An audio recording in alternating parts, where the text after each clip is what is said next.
I'm Duncan McLeod, and this is TCS Plus, the business technology show from Tech Central, which today is brought to you by First Distribution. Now, this is the final episode in a three-part discussion on the future of database management in the cloud, with a specific focus on Microsoft's Azure SQL. Now, don't go anywhere. That topic might sound a little arcane, but this is an important business discussion. And my guest once again in the studio is Preegan Chetty, who is Microsoft Azure Product Manager at First Distribution. Preegan, perhaps I should have asked you this earlier, but what does your day-to-day job entail exactly? Wow, that is an interesting question, Duncan. I think the easiest way for me to sum it up as master of all trades and a jack of none. The reason why I say that is on a daily basis, we encounter multiple different scenarios. You know, we help customers scope, we help them build some materials, we help them create go-to-market plans from a reseller perspective. We also help end customers achieve their desired business goals. And that includes us doing everything from planning, understanding a bill of material, creating a solution in the cloud for a customer just based on what their word is. Majority of the time we sit in a lot of customer requirement meetings, trying to understand what is the customer trying to achieve with their requirement or their goal that they have in mind, and trying to pretty much handhold them throughout the process to end up in that fruitful solution that is the least problematic possible, but meeting every requirement they have. Okay. And I imagine you spend quite a bit of time with Microsoft as well to learn what's coming down the line.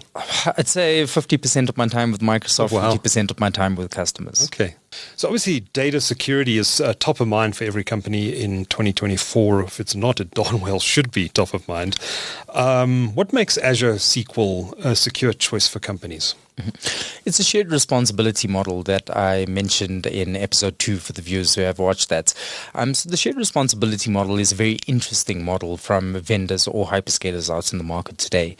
And that essentially means that each vendor has a extent of responsibility of the infrastructure of which your information or systems rely upon. If you look at Azure specifically, Azure has the shared responsibility model that works in 3 different areas of IT procurement or IT infrastructure. The infrastructure as a service area, the platform as a service, as well as the software as a service offerings within the IT markets. Now, each of these layers or areas have their own respective limitation as to the responsibility model of the actual vendor. In the platform as a service, we can see everything all the way up to the actual infrastructure being managed by the actual vendor. And then on the flip side of that, you have software as a service, where everything is managed securely by the vendor. It's the data that's being input and the access layer that is liable by the actual user. So a lot of customers do move over to Azure because of that particular requirement. It helps you save costs on at least a quarter or a third, dependent on your security maturity and where you are in your journey in terms of becoming compliant to all the laws and regulations out in the market today. How long are the conversations you actually end up having with clients around securing these databases? Is it one of the top questions that you... Every conversation starts with security. That's good to hear. You know, I think the sentiment with the cloud is always for any person, is my data going to be safe? How do I know who accesses my data and who has a copy of my data? There are so many different security tools over and above what Microsoft provides for customers that customers can actually make use of. There are tools for gateways. There are proxies, there are firewalls, there's endpoint protection, there's workload protection. All from Microsoft. All from Microsoft. I mean, you can go all the way down to information-centric encryption. For those who don't know what that is, that's essentially encrypting a document if it holds, for example, a cell number or a certain characteristic. Within Azure security tools, you can actually build out these practices and these policies. Again, a little difficult for our markets in Southern Africa, unfortunately, due to security being such an intricate, complex skill that not many South Africans have acquired yet. We are uplifting in this area, though. Okay. But just to touch on that a little bit longer, you mentioned data encryption. I understand that Azure SQL by default encrypts data at rest and in transit to ensure that there isn't the potential, even if someone gets hold of an element of that database, they still can't read it unless they've got the decryption keys, right? 100%. So built into Azure on the back end is a lot of interconnected, interspeaking technologies. Your Entra ID, or what was formerly known as your Azure Active Directory, is your identity brain of Azure. This essentially allows you to understand who your user is, where did they log from, and any additional analytics that may be tied into that. Entra ID is also at the front and foremost of your 365 licensing. And these types of tools or technologies, such as Entra, allow you to perform things like log activity checks, where you can actually pull a log check to see, have I had any impossible time travel, or simply look at the usage of the workload or the SQL database for that matter. Since it is a scalable solution, IT teams are always recommended to keep an eye on the cost that comes along with it. Mm-hmm, mm-hmm. Okay.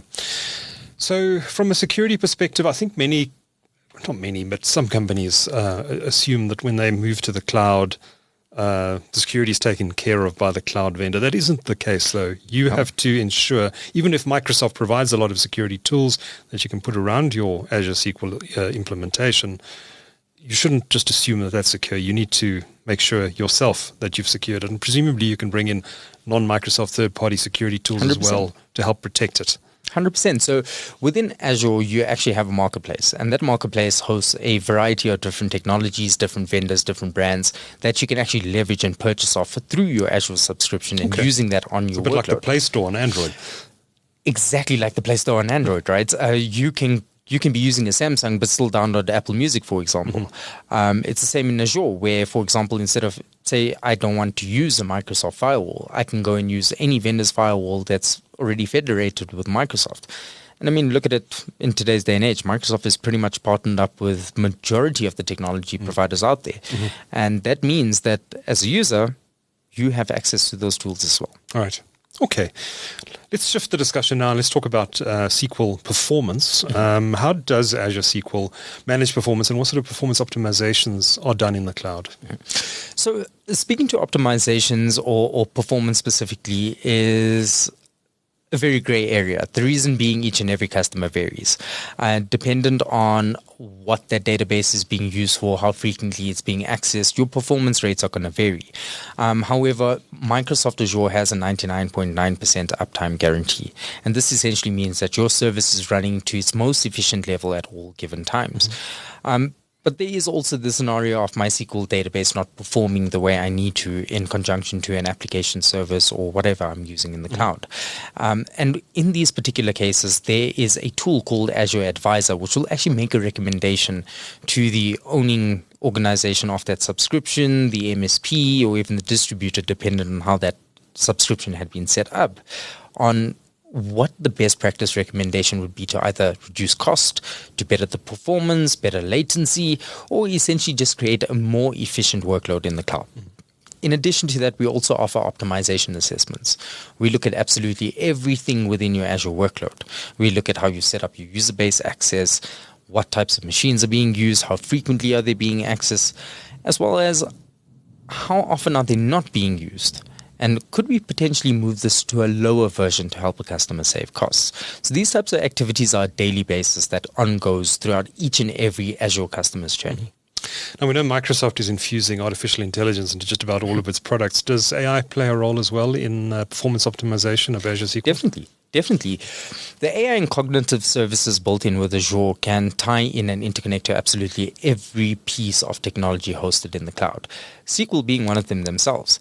Think about automating of tasks, or the scenario I mentioned in episode 2, where we had a customer who was looking to create business benefit from a user perspective, not necessarily financially, but literally create ease of use and access for the relevant teams needing information. If you take that particular case, there are so many different ways to use AI to build automated services that can also save you time and money as well. Okay, good. As the Joburg thunderstorm rolls into our podcast, and I can assure you it's not Preegan or myself stomach rumbling. There is a wild storm outside, so please excuse the thunder in the background. Now, Preegan, where do you see Azure SQL going as a product in the next few years? I mean, databases are obviously a very competitive market, and there are a range of commercial and open source solutions out there. How do you see Azure SQL fitting into that picture, and where do you see the product developing in the coming years? I see a lot more adoption of the cloud, and with the saying of adoption of cloud, there is adoption of services like SQL databases. If we look at the benefit we've already created in today's day and age, I believe the more people who are aware as to what this technology can do for their business, how it can impact them in the various different aspects, the higher the adoption rate will be. Cloud is the new normal. You know, when Microsoft 365 came out in the early 2000s, it was move over to the cloud now. It's inevitable. If you do it later, it's going to cost you more. It's the same scenario yet again. You know, as technology advances and as demand becomes higher, the price gets higher. Why put yourself into a scenario where you're going to be spending all that capital expenditure when you have operational expenditure? You know, you're also digitizing and modernizing your environment. It means you are innovating. Mm-hmm. As a business, innovation is key. The only way we make money is to innovate, create ease of whatever product or service we are providing to the market. It's how we make money, right? And if you look at SQL in particular, e-commerce is the new normal. A lot of startups do not have the funding to go and purchase out a server tin and an actual SQL license. How do we help you get there? Using technologies like SQL. I mean, if you look at all the new services that have come up on a daily basis, you know, here in Johannesburg, you drive on the road, you see a billboard saying one company's name. 2 weeks down the line, you drive past the same billboard. It's a whole brand new company you've never heard of with a whole new offering. How do you keep up with your competitors in today's day and age? It's innovation. And with Azure and using tools like Azure SQL, we can help you create that innovation and help you keep up with the market. I think that's a great point to wrap up this podcast series. And again, if you've missed any of the other episodes, do go and check them out, including our first episode with Silicon Overdrive. And Preegan has touched on a lot of interesting stuff in episodes 1 and 2, so don't miss those 2 episodes. And First Distribution's website again, Preegan, is? Firstdistribution.com. Firstdistribution.com. Preegan Chetty is Azure Product Manager for First Distribution. Thank you for these sessions. They've been very informative. And thank you so much for your time, Duncan. Hoping the audience enjoys it as well. Thanks, Preegan. Cool.